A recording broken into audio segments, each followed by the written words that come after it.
Hello students, આપણે continue કરીએ છીએ યુનિટ 8 માં. તો સ્વાધ્યાયનો 8.5 3 માર્ક્સમાં એમપી છે અને આગળ જે આપણે 8.3 8.4 જે દાખલા ગણ્યા છે સેમ જ દાખલો છે, બરાબર. સેમ ઇક્વેશન આપણે યુઝ કરીશું આમાં. તો આપણે એવું વિચારીએ છીએ કે આપણી આકાશગંગા સૂર્યના દળ જેટલું દરેકનું દળ હોય તેવા 2.5 × 10⁻11 તારાઓની બનેલી છે. હવે આપણે એટલો તો ખ્યાલ છે કે આપણું જે સૂર્યમંડળ જે છે એ આકાશગંગામાં આવેલું છે, બરાબર. હવે એ આકાશગંગા જે છે એ કેટલા તારાઓની બનેલી છે? 2.5 × 10⁻11 જેટલા તારાઓની બનેલી છે, જેમાં એવું કીધું છે કે આ જેટલા બી તારા છે એમાંથી દરેક તારાનું જે દળ છે એ કેટલું છે? તો સૂર્યના દળ જેટલું છે. દરેક તારાનું દળ આ જે છે 2.5 × 10⁻11 જેટલા તારા છે તેમાંથી દરેક તારાનું જે દળ છે એ સૂર્યના દળ જેટલું છે, બરાબર. આકાશગંગાના કેન્દ્રથી 50,000 LY દૂર રહેલો કોઈ એક તારો ભ્રમણ પૂરું કરવા માટે કેટલો સમય લેશે? હવે ક્વેશ્ચન એ છે, સમય શોધવાનો છે આપણે. તો એવું કીધું છે કે આકાશગંગાના કેન્દ્રથી 50,000 LY દૂર રહેલો કોઈ એક તારો એક ભ્રમણ પૂરું કરવા માટે કેટલો સમય લેશે? તો એ સમય આપણે શોધવાનો છે. શું આપેલું છે આપણને? તો આકાશગંગાનો વ્યાસ 10⁵ LY લો. આકાશગંગાનો વ્યાસ 10⁵ LY લો, બરાબર.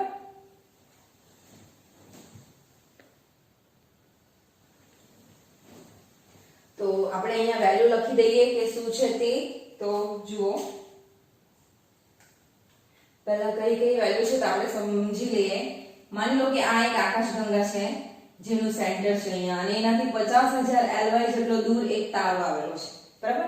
તો એ તારો આનું જ ભ્રમણ કરે છે, એટલે તમે સમજી શકો ભ્રમણ કરે છે એટલે ગુરુત્વાકર્ષણ બળ આવવાનું છે, અને એ ગુરુત્વાકર્ષણ બળ કોણ પૂરું પાડશે? તો આકાશગંગાનું જે કેન્દ્ર છે એને કેન્દ્રગામી બળ પૂરું પાડશે, બરાબર.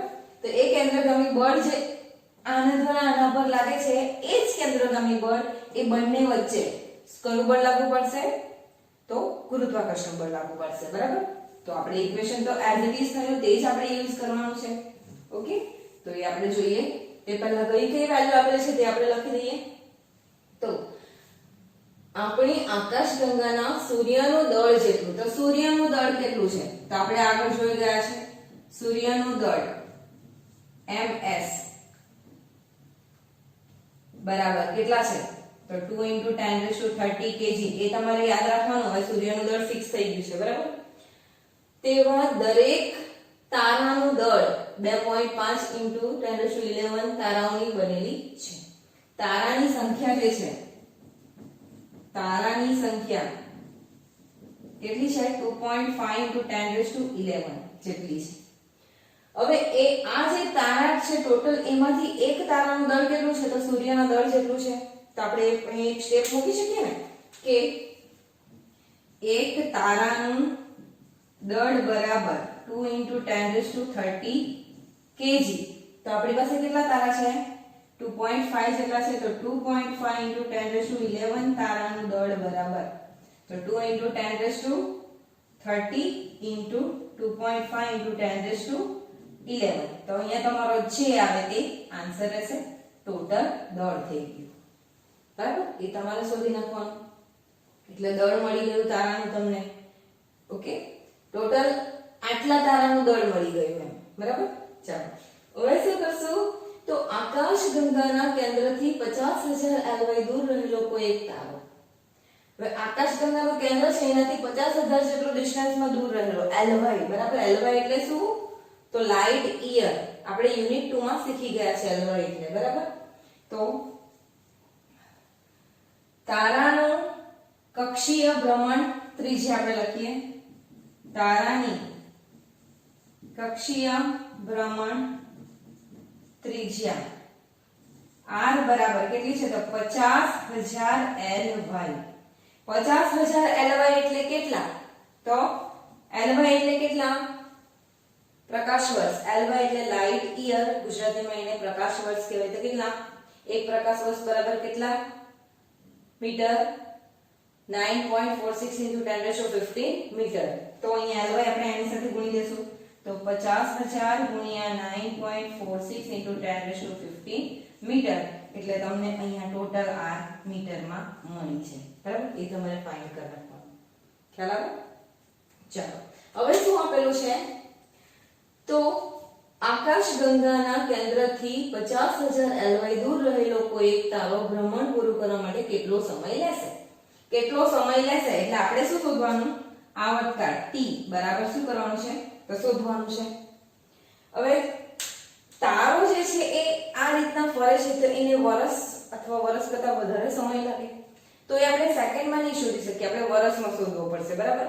તો આપણો આન્સર જેમાં આવે એમાં એને આપણે વર્ષમાં કન્વર્ટ કરીશું. બરાબર? ચલો તો આપણે જોઈએ છીએ હવે અહીંયા તો જે આપણો તારો જે છે એ આકાશગંગાના ફરતે ફરે છે એટલે કેન્દ્રગામી બળ ઇઝ ઇક્વલ કયું ઇક્વેશન આવશે? ગુરુત્વાકર્ષી બળ. બરાબર? તો આપણે એ સૂત્ર મૂકીશું કે તારો એ આકાશગંગાના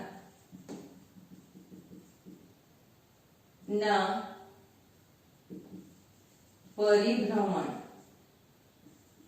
કરે છે, આકાશગંગાનું પરિભ્રમણ કરે છે, તેથી તેના પર લાગતું કેન્દ્રગામી બળ એ ગુરુત્વાકર્ષણ બળ જેટલું હોય છે. તો કેન્દ્રગામી બળ બરાબર ગુરુત્વાકર્ષી બળ. બરાબર? ચાલો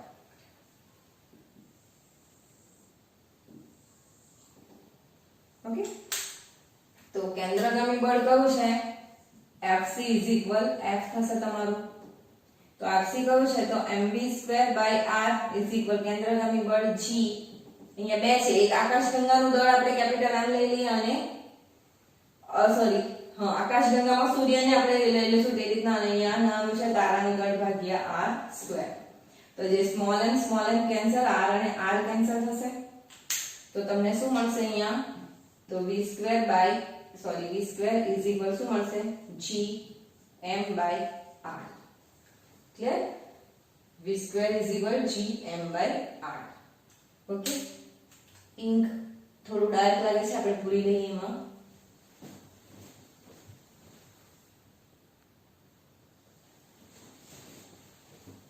ચાલો તો v² g m/r આ તમારું ઇક્વેશન થયું. બરાબર? ચાલો તો આને ઇક્વેશન નંબર 1 આપી દો. ચલો કોઈને આઈડિયા આવે એના પછી આપણે કયું ઇક્વેશન યુઝ કરતા હતા? તો રેખીય વેગ બરાબર શું થાય? v r * omega. તો આ ઇક્વેશન આપણે 1 માં મૂકશું તો શું થશે? r² * ઓમેગા² gm/r. તો ઓમેગા² ને સૂત્રનો કરતા બનાવશો તો શું થશે? gm/r³ equation number 2. Okay. Same step છે તમારા ત્રીજો, ચોથો અને પાંચમાના દાખલાનો. ફક્ત શું શોધવાનું છે એના પ્રમાણે આપણે સૂત્રનો કરતા બનાવશું. તો હવે શું કરતા છે? તો ઓમેગા બરાબર શું છે? 2π/t કોણીય ઝડપ છે. તો આને આપણે મૂકશું અહીંયા તો શું થશે? 2π/t નો વર્ગ બરાબર gm/r³ એટલે શું મળશે? 4π²/t² gm/r³. બરાબર?